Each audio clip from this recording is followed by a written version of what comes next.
বছরের দ্বিতীয় প্রান্তিকে অর্থাৎ এপ্রিল থেকে জুন সময়ে কোটিপতি আমানতকারী বেড়েছে প্রায় ৩,০০০। মঙ্গলবার বাংলাদেশ ব্যাংকের শিডিউলড ব্যাংকের স্ট্যাটিস্টিক শীর্ষক এক প্রতিবেদনের তথ্য বলছে, জুন শেষে ব্যাংক খাতে আমানত দাঁড়ায় ১৮,৩৯,০০০ কোটি টাকা, যার মধ্যে ৭,৭৩,০০০ কোটি টাকার আমানত ১ কোটি টাকার ওপর অ্যাকাউন্টধারীদের, যা মোট আমানতের ৪২.০৫%। হালনাগাদ প্রতিবেদনের তথ্য বলছে, চলতি বছরের জুন প্রান্তিক শেষে ব্যাংকে ১ কোটির ওপর টাকা রয়েছে এমন আমানতকারীর সংখ্যা ১,১৮,৭৮৪, যেখানে ৩ মাস আগে মার্চ প্রান্তিক শেষে এ সংখ্যা ছিল ১,১৫,৮৯০টি।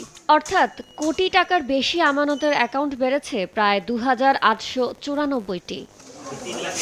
ব্যক্তি, কোম্পানি ও প্রতিষ্ঠান সব মিলিয়ে ব্যাংক হিসাবে কোটি টাকা বা এর বেশি থাকার এ পরিসংখ্যান দাঁড়িয়েছে বলে জানা গেছে।